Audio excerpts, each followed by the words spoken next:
doing? All right, I'm doing well. It was we just got done with the players just a little bit ago, and defensively, it was certainly good for us to get 3 players back. And with Kiki and Carlos and Bradley, and having those guys back in, they're able to get back into their roles. And I think that's one of the things we talked about, as far as a role goes, of taking it as far as you can, whatever that role is. And some of those opportunities are different for different people, and I think that's more ways that you can contribute. And now that we're in and you have some roles to go, I think it's a big deal. In fact, I called one of my friends this morning. I was thinking about Udonis Haslam when I was driving in and I spoke to Eric Spoelstra, and what made him so special for 20 years into this role. He said, well, one, he was probably one of the toughest and meanest defenders in the league, but he also had said he also wants to help everyone be at their best. And I went on to say, like last year, I think he had played in like one game, 2 points, and gotten thrown out. But when you talk about respect and like their forever captain of what he stands for, I said, there's all sorts of ways that you can impact the team. And that's one of the good parts about being here, with Mike, to say you can take it as far as you can. There's no limit about what you can do and where your role can be.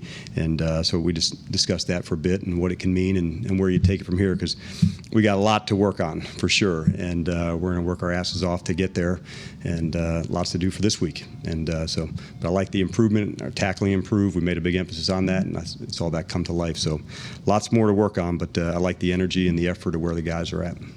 In our weekly question of how well is Trayvon playing, can you just talk about him a little bit more, and just kind of the juncture of confidence and study that allows you to kind of feed into your talent? Right. And I think one of the things that was remarkable about for him, he really had a tough week. He was battling with pink eye on both of them. You see him, there's like just gunk and nastiness flowing out of his eyes, and big shade on at practice, and just going and battling and getting ready, knowing that he needed the reps. But I think it really shows this is a true competitor. And, to go for the ball skills, to go finish it out. And it would have been easy for him just to back away and say, I got to get this right. You feel like you're wanting to scratch your eyes out. And I thought that showed a lot, for him just to battle it through. And so I've certainly been impressed. But where does it come from? He's quiet by nature, but I would say don't confuse that quiet demeanor. This is a true wolf in sheep's clothing. I mean, this guy is a rare competitor, and I love the way he goes after it and battles. And he's got some excellent players to go against in practice. So if you want to really test yourself, look no further than our own practice field. And he's definitely, usually up for that challenge as it goes through. The competitive is one thing, but the ball skills and the ability to catch the ball. Yep. That seems like that's off the charts for him. It does. And you want to have good ball skills, and then there's guys who have excellent ball skills, and he falls under that category. And when it goes up, do you attack it like you're going to catch it, or do you go up to defend it? He goes up like he's going to get it. What stands out to you about his ball tracking ability? I think he can, playing DB, it's hard because sometimes you just have to play the flash of the ball. In other words, you're playing on the receiver, and he and I are running down the field together, and as he looks up, you're working through his hands, or, just catching the very, last little bit. And so the elite receivers can do that, where they don't have to just look at the ball. I can certainly remember, many times in practice with Julio Jones, the ball would be here, and he'd put his head down and start digging again, and then go get it. And it was always so remarkable for me to see that. I hadn't, usually you see a guy just running and looking at it and diving, and he would say, nope, I got to go a little further, and then look back. And so having those kind of ball skills where you know where it is, where to track it, where it's going to be, that's a whole nother level. And I'd love to say we've been really coaching Trayvon up on that, but that would be a lot of bullshit. Okay. So, I'd love to. What I can say, is this is a rare competitor who really works hard at his game. And the little of the details to get right, he really works hard at that spot, because there's one thing about being bold, and then there's another thing about, taking a chance where that's not the right time to do that. And you have to have some latitude to know and trust the person to say, hey, I trust this player to make the right decision in the moment, and we certainly do trust him. What was your first impression of him after taking the job? Was it a lot of these things that you're talking about now, or did you see that early on? I think I saw it early on, the ball skills, the tracking. What I did see, one of the areas from an improvement from 20 to 21, and I'm not comparing, but I thought he's an excellent tackler as well. And so when you see him, the crack happens. He's got space against a runner or a receiver. So for him in the short area, the tackling, I certainly was impressed by that. But I would say just overall, just his knowledge, like those are things. This is a player going into his second year, and so he's making that jump that you hope players do, going from year one to year two, and that acceleration that takes place. Not all the time, but most often this is when the biggest jump, and then another one from 2 to 3 and 3 to 4. But when you get to a new space and how do I take it further, I think he's doing that. Do you have a boxing analogy why it's so hard to win in Foxborough? No, they got an exceptional team and exceptional coaches. They do a lot right. And so the teams that generally do a lot right are hard to beat. They're good fundamentals. They take care of the ball. They play well situationally. So they've just always been, exceptionally well coached. Have you ever, I don't know if you ever get over losing Super Bowl, but the way you lost. No, I can answer that for you. And then the next year you had a chance and you didn't win. So is this like more motivation for you to say, I got to beat these guys? No, different team, and like my role here is to help the players play as well as we can get. So make no mistake, this is not me and that. This is me just helping us be as good as we can be, and we'll have our handfuls. They've got good group that are playing well, and we'll go up there and we will fight. Dan, what are you seeing from Van Der Esch? I think the tackling, improvement is what I've seen, the biggest space for him, and I think you probably saw that in the game. On early one with Saquon, we knew how good he is at jump cut and spinning, and so the wrap for him, there's another one down by the goal line. So I think over the last 2 games is probably when we've seen him so far at his best this season, and I've really been impressed by what I've seen over the last 2 weeks. What is it about goal line that's where you wanted to kind of start to reel off with that opportunity yesterday? Well, it was really just, like he's been a backup into that spot. And so we moved Micah to the inside spot and moved him there. But with Kiki out, he was one that was getting some reps at one of the outside backer spots. So we've got a couple of packages that he's been involved in. And so sometimes they come up and sometimes they don't. But he's ready for the moment for sure. He's a guy who prepares hard, works at it hard. And he's another one, like of those roles, how are we trying to, develop him? Some of it's on special teams. Now we're hitting to the goal line. And as the season goes, I'm sure there'll be some spaces for him on some third downs as well. Talk about his ability to diagnose what was going on and then the speed to get to the edge to make the play. Right, on that particular play, it's as he was the edge of the defense, he's got flat, that he would have to control and certain coverage responsibilities. But at the end, I thought he and Chauncey both did a good job, when this is a quarterback that can really run in Jones. So knowing that he had Chauncey's help inside, he could really take a strong angle and make a strong tackle. And all the preparation during the week, we talked about the space players for them, and we counted the quarterback as one who can make a lot of plays in space. He's been super effective down in the red zone on quarterback draws and zone reads. So for us having that play down there, that was a big one for us.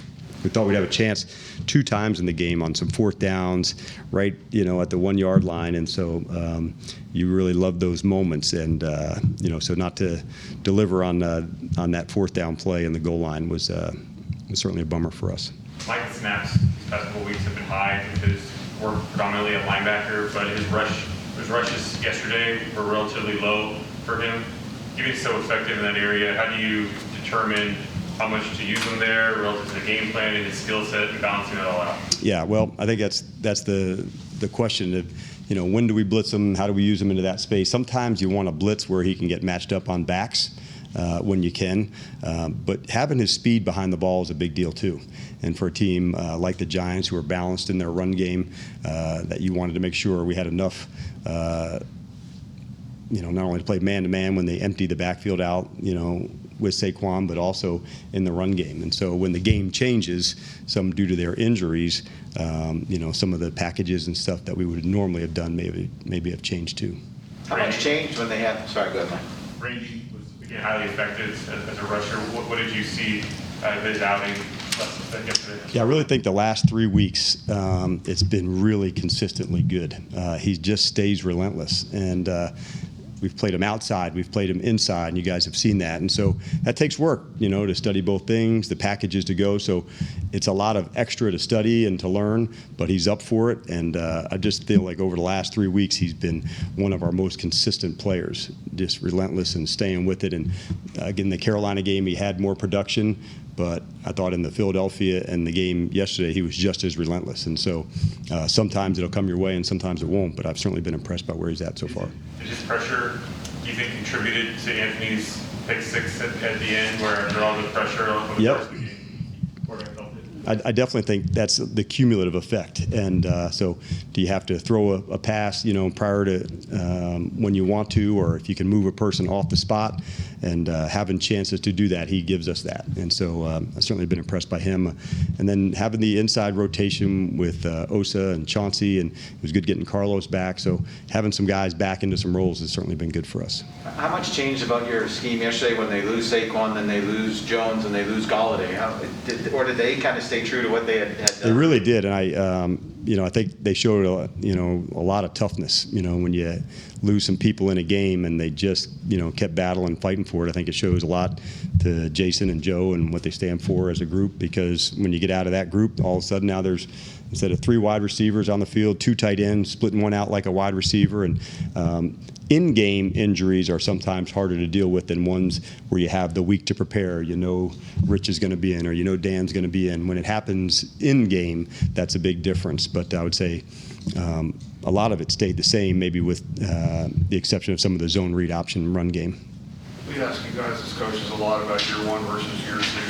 How do you see the cornerback position in particular on that in terms of maybe some of the other spots in defense, and how much of a jump you can see from a guy in year 1 to year 2 versus, say, a lineman or linebacker or safety? You know what? I think it's true at almost all the spots. I wouldn't necessarily say it's just for that. Sometimes you can play outside at corner earlier, just based on your natural speed or athleticism. But that said, there still comes the finer points in the game. This receiver has this release. He works this part at the top of the route. And so that you need time and experience to go through, and how to study and what to look for. You've probably heard me say there's a big difference between watching film and studying film. And watching is, okay, I'm like watching the Monday night game tonight and you're having a beer and hanging out, or studying to say, what does that split look like? What if he's at the top of the numbers? What if I'm off? What if I'm on? And taking notes about who you're playing against, that's a big difference. And so we talk about that a lot, the difference between studying film and watching it. How do you balance the practice time devoted to fundamentals versus forcing turnovers? And is forcing turnovers the biggest determination you look at as No, far as? I think fundamentals that's king. And I even talked about this recently about, we want to play with maximum speed, at almost a controlled chaos version of that. But that does not mean that your leverage is wrong, or you're playing, just out of control, just running. And sometimes a young guy's like, man, I'm just putting out, I'm going hard, and that's good, but there's a lot more to it than that. Because at the end of the game, when the game's on the line, your tank's running a little bit empty, you better have that technique to rely upon. So that, to me, that being a fundamentalist, that's number one. Now, we practice taking the ball away, and we drill it, and we put it part of fundamentals. So I'm hopeful that's just part of our practice routine, as opposed to, hey, let's just emphasize this today. It's part of our fundamentals, because if I come at you and just try to go after the ball and as a forced fumble, as opposed to owning my leverage and going into the tackle, well, you're going to get a lot of missed tackles. And so same thing with the balls in the air. What ones can you take a chance on? What ones shouldn't you? And you have to go through that at practice. So you can't separate the two. It has to be part of the culture of what your identity Yes, is. and I think you have to, what you emphasize is usually what you get. And so we want to talk about the ball on a regular basis, 7 days a week, to make sure that's part of it, but not the only thing. And that's why I think we're going to continue to make strides. I like our speed. I like our energy. Our tackling improved in this last game. That said, there's still, to me, a huge jump that we are going to make. Just more time on task, more reps together, more play time together. And we're still going to be adding some players into this group as we move forward over the next few weeks. And I'm looking forward to that as well. Mike was asked about how you went about installing the scheme, and he said there were times where if players didn't like it or it wasn't working, y'all would throw it out, and if it was working, let's keep getting better at it. Did you say Mike or Micah? Micah Parsons. Oh, Yeah, okay. I was like, yeah, I here. definitely don't remember Mike McCarthy saying that, right? Okay, that's why it threw me off. Micah, okay. Yes, Micah Parsons was saying that. How do you feel like, how did you balance playing to your players' strengths and listening to what they wanted versus pushing them the past several weeks, and why do you think it's been so hard? I think it's important first from the coaches to say, learning the players and finding out some of the things they do best. One of my least favorite things is to hear about what a player can't do. And that's easy to nitpick and find this or find that, and like in our whole society of judging everything or this, but like finding what guys can do and then accentuate that as hard as we can. And I'm not saying you don't work on your weaknesses, but if there are certain things that a guy can do, you want to find ways to utilize that. And so I think what Mike is probably referring to on that one, if a call's not game ready and we're not featuring somebody in the things that they can do, then I just won't use it. And after you go into a plan, one of my friends who was a special forces operator said, no plan survives first contact, and so you have to adjust, you have to be ready to go. And there's been games where we went in with one idea, but a team was trying to attack in another way. And as opposed to just being stubborn, we say, okay, hey, this one is out, and away we go. There was an example on not this past Saturday, but the previous Saturday practice where a player, hey, Dan, can we repeat that one? I said, no need, it's out.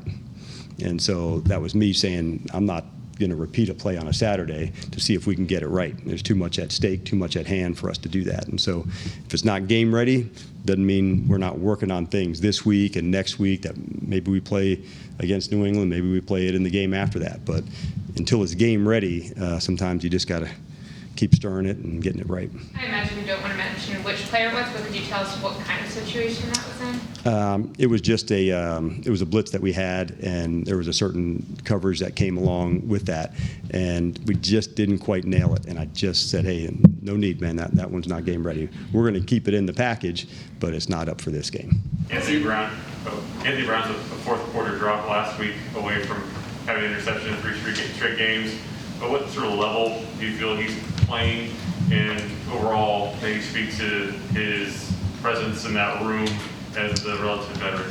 One of the things that I really admire about AB is his consistency, and that's sometimes not the sexiest word, being consistent over and over and over again. In this game, some teams want to attack us by doing double moves, fake like it's going to go and then try and throw in deep, and he just really stayed disciplined on that.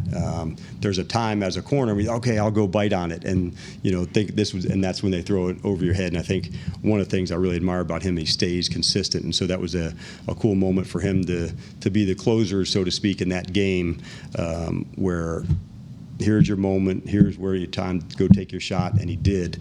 And like I said, I really respect his consistency. He just, every day he's the same, and that's a fun person to coach because you know what you're going to get on a regular.